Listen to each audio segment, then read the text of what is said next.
دما خوش ببینرین هیجا ایرو 23 ایلون 2022 روشان روژا اینی بویر او گشتن هری سرکی و هری بالکش ین لسرانسری جهان رودانه محول بدن دنوا 20 دقیقه و چین جهانی ده شواره پیشکش بکن.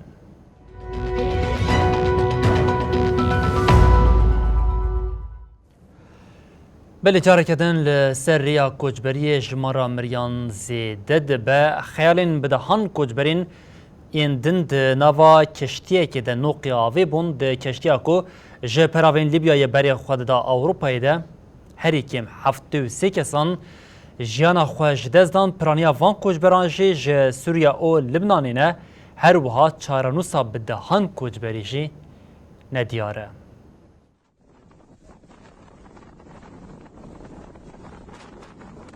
خیالن کوچبریا بر به اروپای و جارکدن بو سدما مرنا دهان کسی. جارکدن به هیویا جانک خوشتر کشتیا کو پرانیا وان کوچبرین ج سوریه و لبنان دناف دبون بری خدان اروپای. کشتیا کو ج لبنان بری خدا ایتالیا لنزی پراوین پارزگاه تارتوسه یا سوری نوقی آوه بو. دست به که هات راگهاندن کو 34 کس مرنه و به دهان کس جی وندانه.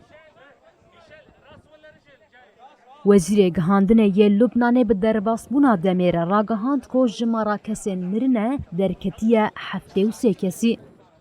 هروها 20 کس هاتن خلاص کرن. جی کسین هاتن خلاص کرن جی 8 کس بریندارن. ده گوتن ده کشتیه ده نیزی 105 کس هبون. پرانیاوان کوچبرین ج لبنان، سوریه و فلسطین بون. وزیر راگهاندن یه حکومت شامی دیار کرد که مطرسیا گران بونا بیلان چویا مریان هیه. جبر که حتی نها آگاهی اجدهان کسی نایگرتن. خباتین لیگرینا کسین ساغمانه به بشداریا سیستما آمبولانسین سوریه هیواسور پاراستنا سویلا سوریه و جمارک مازن جمال باطان دوام دکه.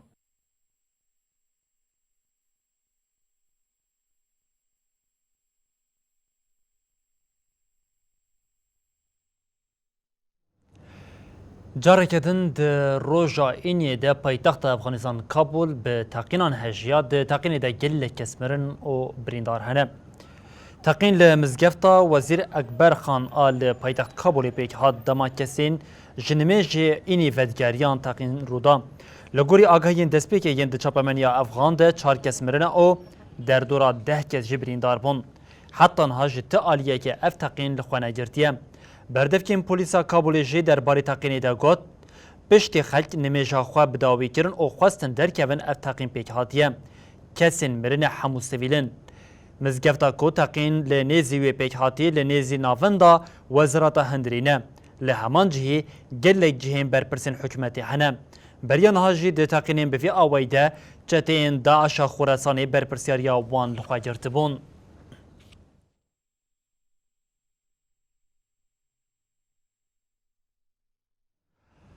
بلیم به روشار ایرانی دوام بکن ولاتین ایرانی و روشلات کردستان لدجه هزین رژیم ایرانی دست به خواپیشاندان کرن او خواپیشاندان خوشی دوام دکن به دربازبونا روشی را بیلانچوه خواپیشاندان تینه کشتن جی گراند به رژیم ایرانی دبیجه هریکن 26 کس هاتنه کشتن لی افدانه لگوری سازی او خواپیشاندیران جی 36 کسی درباز کریه.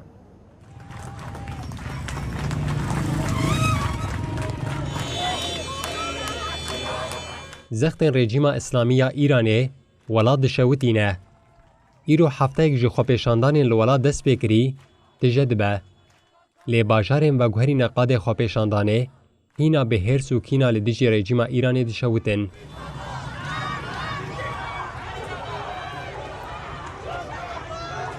کشتنا جنا جوان آکر جینا امینی یا 16 الونه لناوا ایران و روجلاتی کردستان و گوهری هرسه. دو جارک دن جبو جینا به هزاران کس لقادا بون. تبی رژیما ایران به هوبانه ایریشی خوپشاندیران کر، خطن انترنت جی لسر وان قد کر، لیدیسا جی گل لقادا بون. لگوری آگاهیان پیل خوپشاندیران هما بیجه لهمو باجارن روجلاتی کردستانه و گلک باجارن ایران مزم بو. رژیم یا نکاره داویل خوپشاندانان بینه و جاری به زخته دخوازه و یکی پیک بینه. لگوری دیمن لسر تورن جواکی بلاو بونه، لباجارن روجلاتی کردستانه هزک زده یا لشکرین رژیم هاتنه بلاو کرن. لیوه یکی جینی کاری خوپشاندانان بلاو بکه. دی دیمن هاتنه بلاو کرن ده، هزن ایرانی لباجارن ده هدشت یا سر به پارزگاه یا سوج، هروها بندر انزل یا لپارزگاه گیلان و باجار تهران جی به تندی ایریشی خوپشاندیران کریه. تی گوتن ده انجام ایریشا هزن ایرانی ده کشتی و بریندار هنه.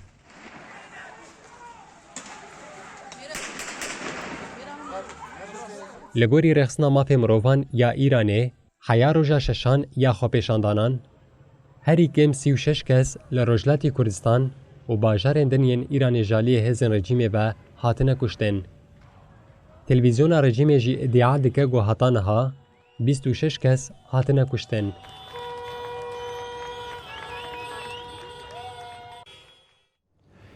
ترور رژیم ایرانی یا لدشی خوپشاندیران جه عالیه هزین ناو دولتی و جه دناوا بدنگی تشوپاندن داخوانین به زمانه که ترسونک ایریشا رژیمی لسر خوپشاندرن هیزی ده تردی که پشتی شرمزارکرنا ایریشان و جاری امریکا ناوی ریخستنا پولیسین اخلاق و هم برپرسین سازین رژیم ایرانی جه خست لیسته جزایان.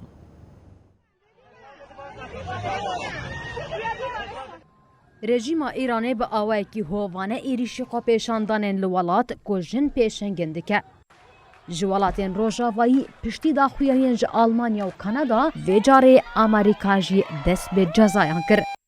اوفیسا کنترول کرنا سامانین بیانی وزارت خزینه اوفاک یا امریکای تکلداری مجاره داخویهین کنویسکی وشاند.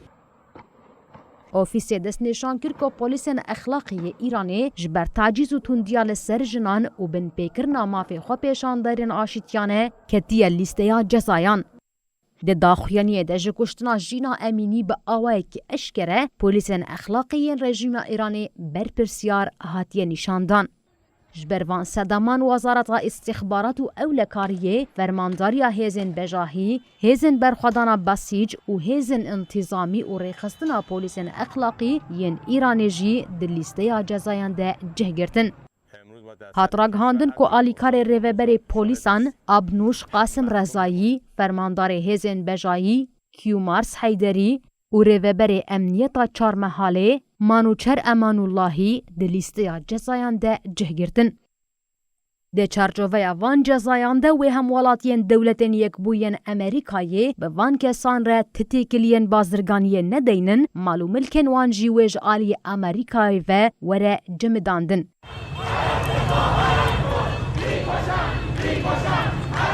لإيراني خوپشاندانین کجن پیشنگی جردکن بونه صدما ایریشا هیزن رژیمه.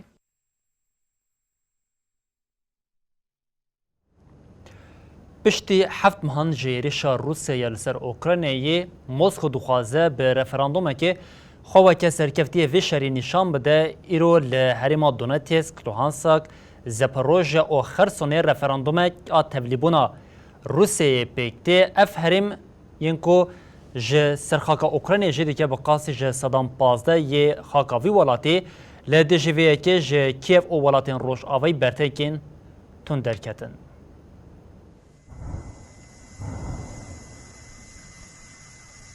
روسیا یا گروژن داوی دوار لشکری ده در بینگران دخواه برفراندومه که لروجلاتی ولات دخوازه خواه که سرکتی نشان بده. جبرویه که گرنگیه که زیده دیده رفراندومه. اجنس نوچهانی روسیا راگهاند گو ایرو رفراندومه تبلیغ کرنا لروسیا لدونتسک، لوهانسک، زاپاروژیا و خیرسون دست بکر. پی پاین گو دنگداینا ساعت 5 به دما غرینتش دست بکری و حتا 27 ایلون بدومه.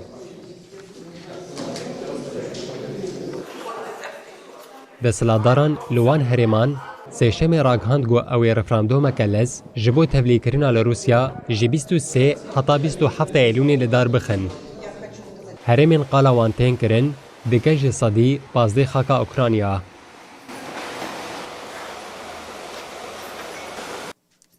Piştî biryarê ji Kiev, Yekîtiya Ewropa, NATO û Amerîka hatibû ragihandin got ew ê referandûmê nas nekin. Serokê Ukraynayê Volodymyr Zelenskî di peyameke xwe de got, ez spasiya hemû dostên Ukrayna û hevkarên wê li ser şermezarkirina tund a nêta Rûsya li ser darxistina referandûmekê dikin.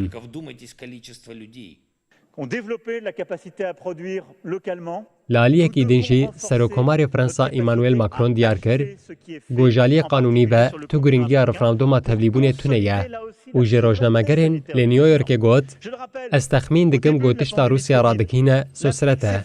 Fikirê li darxistina referandûman li herêmên şer tiştekî qirêj e.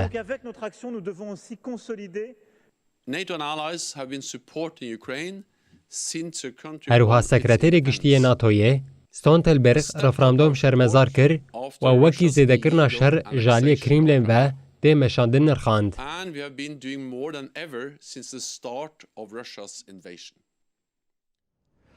Seferberiya Serokê Rûsyayê Vladimir Putin û gefên wê yên karanîna çekên nuklerî rewşa şerê li Ukraynayê hîn metirsîdar kiriye.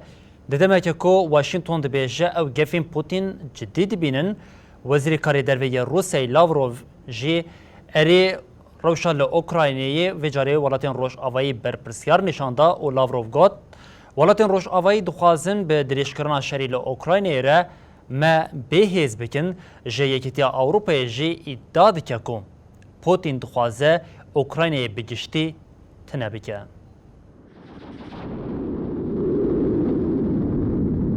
شەرێ لە ئۆکراینا هەفت مەهێن هەتە ژی کرد ڕەوشا لەسەر عەردێ ji xeyalên Serokê Rûsya Vladimir Putin pir dûr e. Artêşa Rûsyaya ku li rojhilatê welat derbên giran dixwe, dixwaze herêmên kontrol kirine biparêze. Lê piştî ku Putin dibîne ev yek zehmet e, careke din mijara çekên nuklerî xiste rojevê. Piştî gefên nuklerî ji Washingtonê bertek derket. Koordînatorê ragihandina stratejîka Konseya Ewlekariya Netewî ya Koşkastî, John Kirby, got: Em gefên Putin yên derbarê karanîna çekên nuklerî de ciddî digirin. Kirby ji televizyona Brîtanî BBC re axivî û ev tiştanî ziman. Amerîka wê helwesta xwe ya pêşî lêgirtinê ya stratejîk neguherîne û Putin bê berpirsyarî axivî. Wezîrê Karê Derveyê Rûsyayê Sergey Lavrov li New Yorkê têkildarî şerê li Ukraynayê axivî. Lavrov diyar kir ku armanca dewletên Rojavayî lewazkirina Rûsyayê ye û wiha got: Bizanebûn dixwazin aloziya li Ukraynayê dirêj bike. Xeteke bi vî rengî tê wateya tevlîbûna rasterast a welatên Rojavayî li şerê Ukraynayê de wan dike aliyekî şer.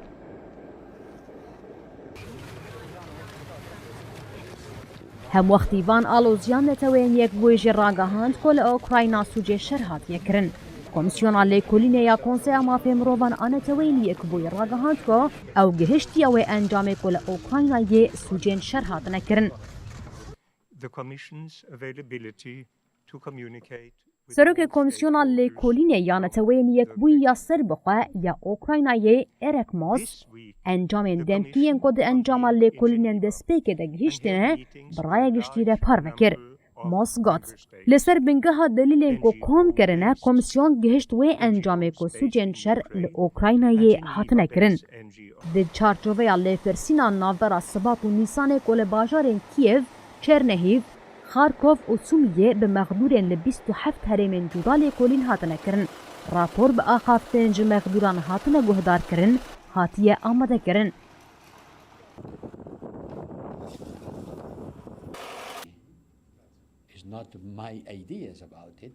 Nûnerê bilind ê têkiliyên derve û polîtîkayên ewlekariyê yê Yekîtiya Ewropayê Josep Borrell piştî axaftina xwe ya li Konseya Ewlekariyê ya netewên yekbûyî civîneke çapemeniyê li darxist.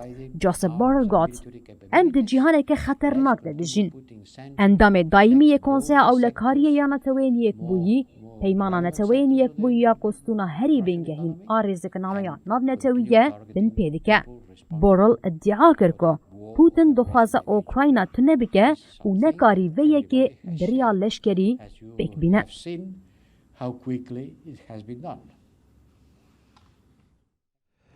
د دوزا اسرائیل و فلسطین ده چارەسەری لە دەردۆرا دو دەولەتان تێگەراندن سەرۆکوەزیرە ئیسرائیلê یایر لاپید di axaftina xwe ya li civata giştî ya netewên yekbûyî de balkişand li ser viyekê got bi Filistînê re ji bo du gelan li hevkirineke du dewletê ji bo aborî ewlekarî û paşa roja zarokên me ya rast e. سەرۆکوەزیرê ئیسرائیلê یائیر لاپید li bajarê New York'a Amerîkayê beşdarî civîna civata giştî ya heftê û heftana neteweyên yekbûyî bû. Yair Lapid balkişand li ser çareseriya du dewletî ya di aloziya navbera İsraîl Filistînê de wiha got li hevkirina du dewletan a bi Filistîniyan re ya ji bo du gelan ji bo ewlekariya İsraîlê aboriya İsraîlê û siberoja zarokên me tiştekî rast e. Lapid destnîşan kir ku her peyman wê girêdayî dewleteke Filistînî ya aştiyane ya ku gefê li İsraîlê naxwe girêdayî ye ev tiştanî ziman dewleta Filistînê ya paşerojê wê aştiya nebe ew ê nebe baregeheke dina terorîstan ku gefê li dewlemendî û hebûna İsraîlê bixwe wê bibe parastina ewlehiya hemû İsraîlê.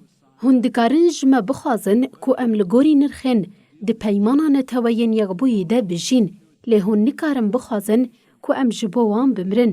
Serokvezîrê İsraîlê anî ziman ku piştî 17 sal berê ji vekişîna İsraîlê ji Xezayê heta niha bêtirî 20,000 roket û mûşek avê tune erdên İsraîlê wiha got.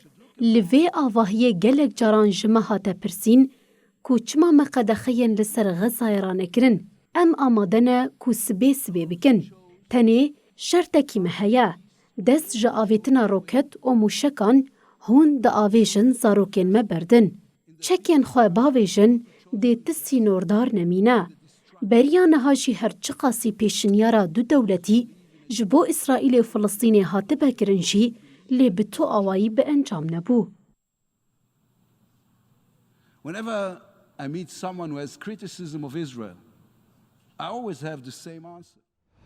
Li Iraqê hilbijartinên parlamento û alûziya hêjî nekarî hikûmeta Kazimî ji ser kursiyê wê daxe parlamenterekî hevpeymana ezm da zanîn ku hikûmeta niha ya Kazimî nikare dewam bike ji bo wê Mihemed Sadûnî ji bo pêkanîna hikûmeta nû wê pêngavan bavêje.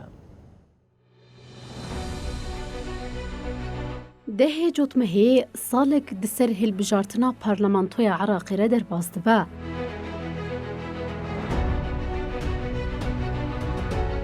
Lê krîza siyasî ya li welat heta niha rê nedaye ku ne serokvezîr û ne jî serokkomarên nû bêne hilbijartin.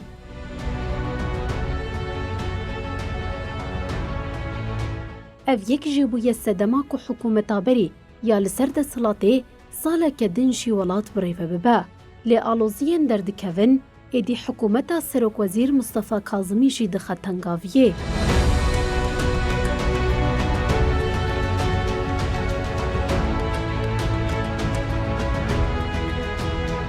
Parlamenterê Iraqê Ehmed Ciborî yê ji hevpeymana ezm ku Xemîs Xencer serokatiya wê dike têkildarî mijarê ji ajansa Rojî News re axivî. Li gorî Ciborî hikûmeta niha ya bi serokatiya Kazimî nikare dewam bike û namzetê çarçoveya hemahengî Mihemed Sûdanî dest bi kar bike. Ciborî di dewama axaftina xwe de dibêje. Sûdanî di rojên borî de li avahiya parlamentoyê bi 83 parlamenterên aliyên siyasî yên cudar rûnişt û behsa bernameya hikûmetan û kir. Di heman demê de Sûdanî li bercavê parlamenteran soz da ku ew pirsgirêkên siyasî û aboriyên Iraqê çareser bike. Hêjayî gotinê ye tevgera Sedr di jî namzetê çarçoveya hemahengiye û piştgiriya Kazimî dike. Ji ber vê yekê di nava mehên derbas bûyî de careke din li Iraqê rewş aloz bibû. Li ser zext û bangên ji derve şer hatibû rawestandin.